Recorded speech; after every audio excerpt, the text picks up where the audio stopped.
Belgium, March 1944. A moonless night along the Liège-Brussels railway line, one of Germany's most critical supply routes to the Atlantic Wall. Resistance fighter Henri Dubois crouched in the darkness beside the tracks, listening to the distant rumble of an approaching freight train. Intelligence reports said it carried armor and ammunition destined for panzer divisions in northern France. Henri had no time to plant proper explosives on the rails. German patrols swept the line every 30 minutes. He had maybe 90 seconds before the next sweep arrived. In his pocket, he carried something that looked absurdly inadequate for the task ahead. A small copper tube about the size and shape of a pencil, with a thin wire protruding from one end. He pulled the wire, a barely audible snap. Then he attached the pencil to a 2-kilogram plastic explosive charge wrapped around the rail, covered it with dirt, and sprinted into the forest. The entire operation took 45 seconds. 73 minutes later, long after Henri had vanished into the Belgian countryside, long after German patrols had passed that section of track twice without noticing anything, the pencil timer triggered. The explosion tore through the rail at the precise moment the locomotive reached that section. The engine derailed at full speed, dragging 23 freight cars behind it in a cascade of twisting metal and secondary explosions as ammunition cooked off. The line stayed closed for 11 days. The armor never reached the front.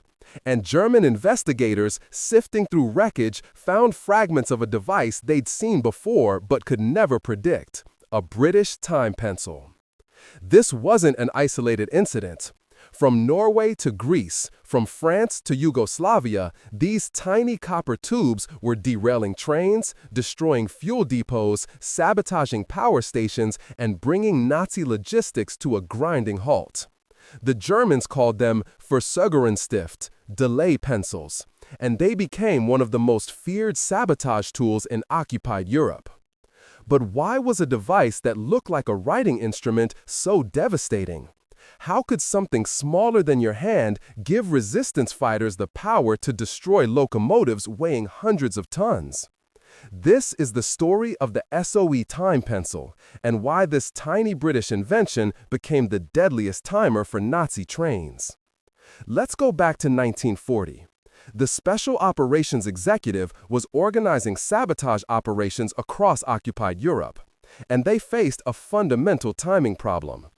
Conventional explosives required either immediate detonation or clockwork timers, and both had fatal flaws.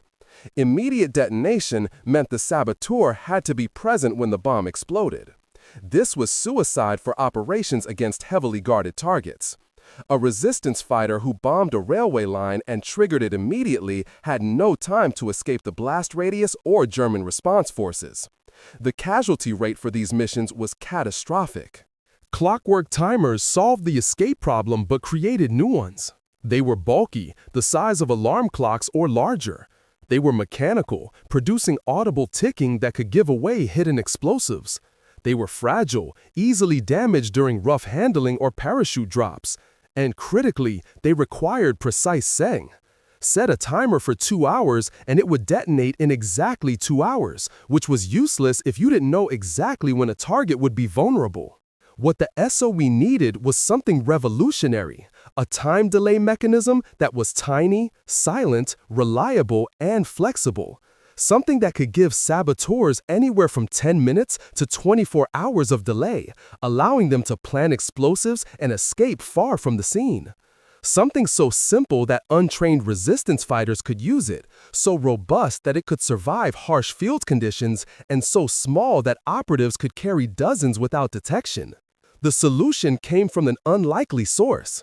Captain Stuart McRae of Station 9, working with scientists at the Ministry of Supply's research facilities.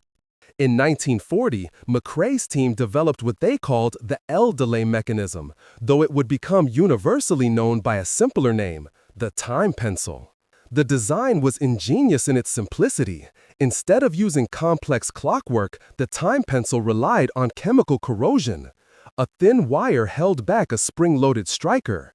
When you activated the device, acid began eating through the wire. When the wire corroded enough, it snapped, releasing the striker, which hit a percussion cap, which detonated an explosive charge. The delay time depended on the wire thickness and acid strength. Thin wire and strong acid, 10 minutes. Thick wire and weak acid, 24 hours. The SOE could manufacture time pencils with any delay between these extremes, color-coded for easy identification in the field. It was brilliant, it was simple, and it was about to become the most widely used sabotage timer in history. 5 centimeters long and about 8 millimeters in diameter, roughly the size of a thick carpenter's pencil.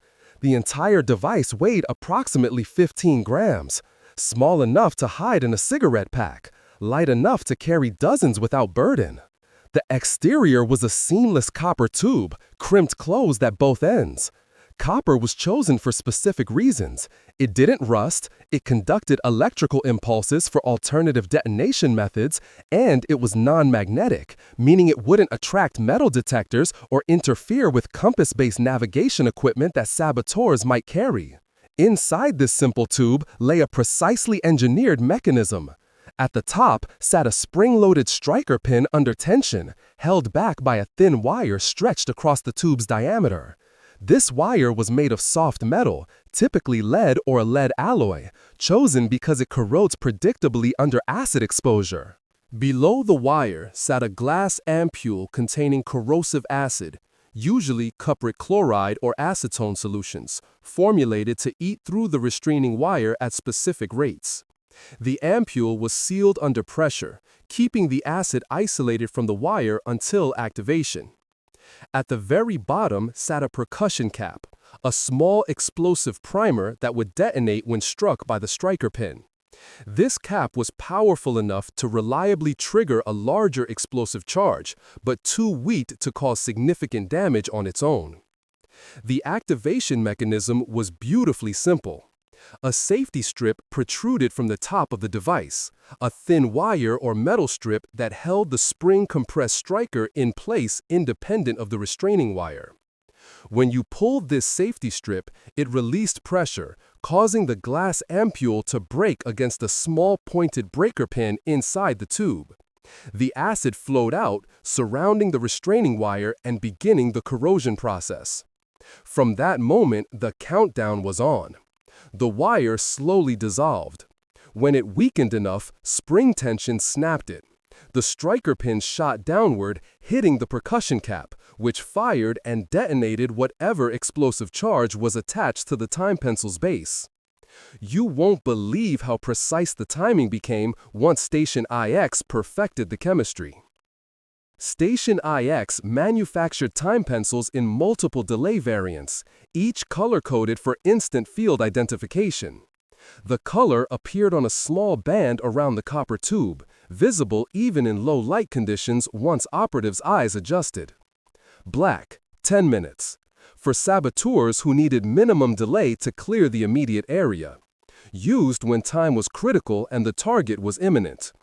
Red, 30 minutes. The most commonly requested delay for railway sabotage. Enough time to plant explosives and retreat beyond the cordon that German response forces would establish. Green, 1 hour. For operations requiring longer escape windows or targeting scheduled events like train departures. Yellow, 2 to 3 hours. Used when saboteurs needed to be miles away before detonation, or when coordinating multiple simultaneous attacks across different locations. Blue, 6 hours. For overnight operations where explosives planted at dusk would detonate at dawn or vice versa. White, 12 hours. Strategic operations timed to coincide with specific events like shift changes at factories or scheduled troop movements. Silver, 24 hours. The longest standard delay, used for operations requiring elaborate alibis or maximum distance from the target. But here's what made the system brilliant. The timing wasn't perfectly precise. The 30-minute red pencil might detonate anywhere between 25 and 35 minutes. The 12-hour white pencil might trigger between 10 and 14 hours. This variability was initially seen as a flaw, but actually proved advantageous. Why? because German investigators could never predict exactly when a planted device would explode. They'd find suspicious objects during sweeps and faced an impossible choice: assume it's already past its detonation time and therefore safe, or treat every discovery as an active bomb, requiring bomb disposal teams. The uncertainty paralyzed their response and consumed resources. Temperature affected timing too. Cold weather slowed chemical reactions, extending delays. Hot weather accelerated them. Experienced saboteurs learned to compensate, using a 25-minute red pencil in winter conditions to achieve a 30-minute delay, or a 35-minute pencil in summer heat. Station I eventually produced over 12 million time pencils during the war. 12 million tiny copper tubes shipped to every theater of operation, dropped to resistance networks across Europe, used in thousands of successful sabotage operations. SOE training facilities across Britain included dedicated courses on time pencil operations. The training emphasized simplicity because many end users would be civilian resistance fighters with no military or explosives experience. The basic procedure was straightforward. Step 1. Select the appropriate color, based on how much time you needed to escape and when you wanted the explosion to occur. Step 2. Attach to explosive charge. Time pencils had threaded bases that screwed directly into detonators inserted into plastic explosive blocks. In the field, resistance fighters received pre-assembled packages, explosive charge with detonator and time pencil already connected. All they had to do was plant it and activate. Step 3. Pull the safety strip. Grasp the copper tube firmly in one hand, pull the protruding wire or strip sharply with the other. You'd feel a small snap as the internal ampule broke. Step 4. Conceal and retreat. Cover the device if possible, then leave the area immediately. No second chances, no verification. Pull and run. If you accidentally pulled the safety strip during transport, you were carrying a live bomb with an unknown remaining delay. Multiple training accidents occurred from this mistake before instructors developed fail-safe handling protocols. If using a 30-minute red pencil, assume it might fire at 25 minutes. Plan your escape accordingly. Better to be overcautious and alive than optimistic and dead.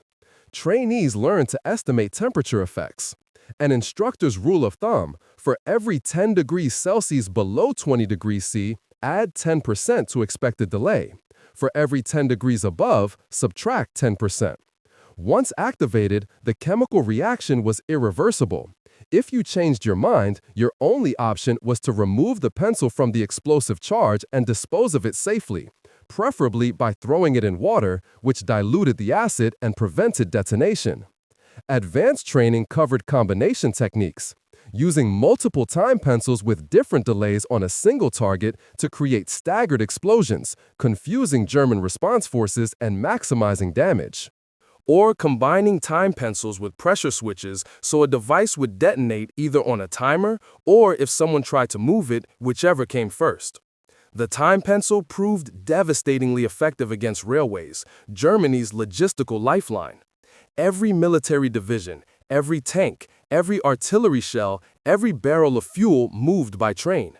Disrupt the railways, and you disrupted the entire German war machine. French resistance networks, particularly the Maquis in southern France, became experts at time pencil railway sabotage. A typical operation went like this. A small team, usually 3 to 5 members, would reconnoiter a section of track, ideally on a curve or gradient where a derailment would cause maximum damage. They'd identify the exact rail segment to attack and note the patrol schedule of German guards. On the night of the operation, one member served as lookout while the others planted the charge.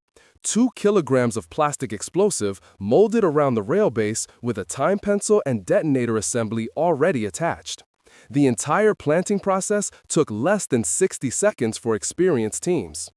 They'd pull the safety strip, usually a red 30-minute pencil, cover the charge with dirt and debris, and withdraw to a pre-planned exfiltration route. Within 5 minutes, they'd be a kilometer away. Within 20 minutes, they'd be dispersed to separate safe houses. The explosion would tear through the rail at the precise moment a train passed, or sometimes just before, destroying the track so the approaching train would derail at speed. Either way, the result was the same: a wrecked locomotive, destroyed cargo, and a closed railway line. The psychological impact on German engineers and crews was severe. They knew time pencils existed. They knew British agents and resistance fighters could plant them anywhere. But they couldn't know where, couldn't predict when, couldn't effectively counter them. German security forces tried sweeping railway lines before each train departure, but sweeping thousands of kilometers of track was impossible. They focused on high-priority routes and critical junctions, which meant saboteurs simply hit secondary lines, creating cascading disruptions as traffic rerouted onto already congested routes. Some German units attempted 24-hour armed patrols along critical sections. But resistance fighters just waited, watched the patrols establish predictable patterns, and struck during rotation periods or shift changes. The time pencil's flexible delay meant saboteurs could plant charges when patrols were lax and have them detonate hours later when security had moved on. Little did the Germans know the worst was yet to come, because the time pencil wasn't just destroying trains, it was destroying everything. While railway operations were the most visible use, time pencils proved versatile across countless sabotage scenarios. Fuel depots. Resistance fighters would infiltrate storage facilities, often with help from forced laborers or sympathetic workers, and plant time pencil charges near fuel tanks. The devices would detonate hours after the saboteurs had left, when their alibis placed them far from the scene. The resulting fires were catastrophic, consuming hundreds of thousands of liters of aviation fuel, diesel, and gasoline. Power stations. Time pencils attached to transformer stations or generator systems would detonate during peak usage hours, causing cascading failures across electrical grids. These attacks darkened factories, disrupted production, and forced Germans to divert resources to electrical system security. Bridges and viaducts. Demolition teams would place timed charges on bridge supports or railroad trestles.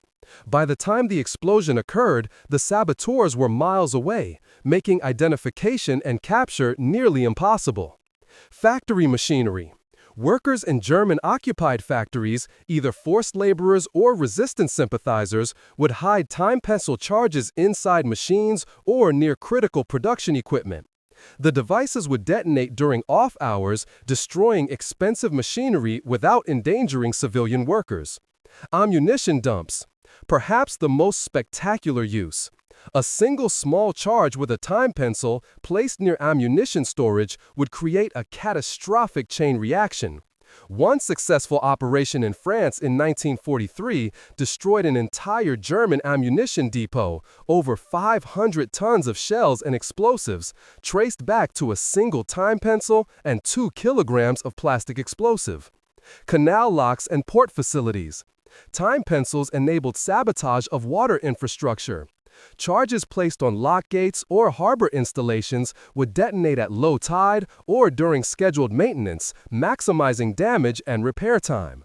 The common thread across all these operations: the time pencil gave saboteurs the gift of distance and time. They could be far away with solid alibis when their weapons struck. This protected resistance networks from German counterintelligence and allowed operatives to survive and fight again. The Germans understood the time pencil threat and attempted multiple countermeasures, but the device's simplicity and versatility made it nearly impossible to counter effectively. Enhanced security sweeps. German forces deployed specialized search teams equipped with metal detectors to sweep railways, bridges, and facilities for hidden explosives. But time pencils were small, and the copper tubes produced minimal metal detector signatures, especially when buried or hidden inside machinery. False alarms from natural metal deposits, discarded tools, and railway hardware made searches tedious and unreliable. Pre-detonation flooding. When suspicious objects were found, German bomb disposal teams sometimes tried flooding the area with water to neutralize the acid and prevent detonation. This worked occasionally, but was impractical for most discoveries and useless if the device had already progressed past the point where water dilution would matter. Railway guards and patrols. The Wehrmacht dramatically increased railway security, posting guards at vulnerable points and conducting continuous patrols. But this consumed enormous manpower. Thousands of soldiers who could have been fighting at the front were instead walking railway lines in occupied territories. And even with increased security, saboteurs found gaps, struck during patrol rotations, or simply moved to less guarded secondary lines. Execution reprisals. The SS implemented brutal policies. For every successful sabotage attack, nearby civilians would be executed as reprisal. This was meant to discourage resistance activity, but often backfired, driving more people into resistance networks and increasing hatred of German occupation. Technical analysis. German intelligence captured numerous time pencils, both unexploded devices and fragments from explosion sites. They analyzed the design, understood the mechanism, even produced technical manuals for bomb disposal teams. But understanding how the device worked didn't help them predict where or when the next attack would occur. The fundamental problem was strategic. The time pencil was too simple to counter. It had no electronic signature to detect, no ticking to hear, no complex mechanism to disable. It was chemistry and physics in a copper tube, and once activated, it was inevitable. Some German reports from 1943 to 44 show almost admiring frustration. One Wehrmacht engineering officer wrote, "The British delay pencil is perhaps the most effective sabotage weapon deployed against us. It requires no skill to use, survives rough handling, detonates reliably, and gives operators ample time to escape." He was right. The Germans never solved the time pencil problem. The time pencil's finest hour came in the lead-up to D-Day. In the months before June 6, 1944, the SOE and French resistance launched Operation Tortoise, a coordinated sabotage campaign designed to cripple German railway transportation in northern France. The strategy was elegant. Don't destroy every railway line completely. That would be impossible. Instead, create unpredictable delays and disruptions across the entire network, slowing German reinforcements and supplies to a crawl. Resistance cells across France received massive shipments of time pencils, thousands upon thousands of the devices, parachuted in supply canisters or smuggled through infiltration routes. The SOE provided detailed target lists, railway junctions, bridges, signal stations, repair facilities, fuel depots. In the 2 weeks before D-Day, French resistance fighters launched over 1,000 separate sabotage attacks, most using time pencils. The results were devastating for German logistics. The Panzer Lehr Division, stationed near Le Mans, required 3 days to travel less than 200 kilometers to the Normandy battlefield, a journey that should have taken 8 hours. Repeated railway sabotage forced them to detour, wait for repairs, and ultimately complete much of the journey by road, consuming precious fuel and mechanical wear. The 2nd SS Panzer Division Das Reich, moving from southern France, took 17 days to reach Normandy, arriving far too late to impact the crucial first weeks of battle. Time pencil attacks destroyed bridges, derailed transport trains, and forced constant detours. Railway repair capacity collapsed. German engineering units could fix individual sabotage attacks relatively quickly, a few hours to repair a destroyed rail section. But when facing dozens of simultaneous attacks across a region, all at unpredictable times due to varying time pencil delays, they couldn't keep up. By the time one repair was complete, 3 more attacks had occurred elsewhere. The psychological impact on German railway personnel was severe. Engineers and conductors never knew if their train would complete its journey or detonate a hidden charge. Some refused to operate trains at normal speeds, slowing logistics further. Others deserted or requested transfers to less dangerous duties. Time pencils didn't win D-Day alone, but they helped ensure that Allied forces landed and established beachheads before sufficient German reinforcements arrived. In that sense, these tiny copper tubes played a strategic role in history's largest amphibious invasion. The time pencil wasn't perfect. Despite its elegant design, operational use revealed limitations and occasional failures that cost lives. Temperature sensitivity. In extreme cold, some time pencils failed to detonate. The acid froze or slowed to the point where corrosion stopped. Conversely, extreme heat could accelerate detonation dangerously. Saboteurs operating in Norwegian winters or North African summers had to adjust expectations or use different delay mechanisms. Premature detonation. Manufacturing variations meant that occasionally a time pencil would fire significantly earlier than expected. A 30-minute pencil might detonate in 15 minutes if acid concentration was slightly higher than specification or wire thickness slightly lower. Several resistance fighters died when devices exploded while they were still too close to the target. Duds. Approximately 2 to 3% of time pencils failed to detonate at all. The striker might fail to pierce the percussion cap, or the cap itself might be defective. This failure rate was acceptable for military operations, but frustrating for resistance fighters who risked their lives planting charges that never exploded. Accidental activation. The safety strip could be accidentally pulled during rough handling or transport. Several documented cases exist of resistance fighters realizing mid-mission that they were carrying activated time pencils with unknown remaining delays. Protocol dictated throwing the device away immediately, but this meant aborting the mission and potentially alerting German patrols to suspicious activity. Detection after capture. If German forces captured a resistance fighter carrying time pencils, even unactivated ones, it was irrefutable evidence of sabotage intent. Unlike weapons that might be explained away as self-defense or hunting tools, time pencils had only one purpose: sabotage. Captured operatives with time pencils faced immediate interrogation, torture, and execution. Despite these limitations, the time pencil remained the SOE's most requested sabotage device throughout the war. Its advantages far outweighed its flaws. After World War II, the time pencil design influenced military and intelligence operations for decades. The simplicity and reliability of chemical delay mechanisms made them attractive for covert operations throughout the Cold War. Both CIA and KGB developed their own versions, refining the chemistry for more precise delays and more extreme temperature ranges. Modern military demolition kits still include chemical delay detonators based on the same acid corrosion principle, though with updated materials and improved reliability. The time pencil also entered popular culture, though often inaccurately portrayed. Spy films and novels frequently feature pencil timers, but they're usually shown as precision devices that detonate at exact times. In reality, the variability was both a limitation and a feature, making the devices unpredictable to enemies while still reliable enough for saboteurs. Museums across Europe display time pencils in their WWII resistance exhibitions. The Imperial War Museum in London has an extensive collection, including examples of every color variant and training aids used in SOE schools.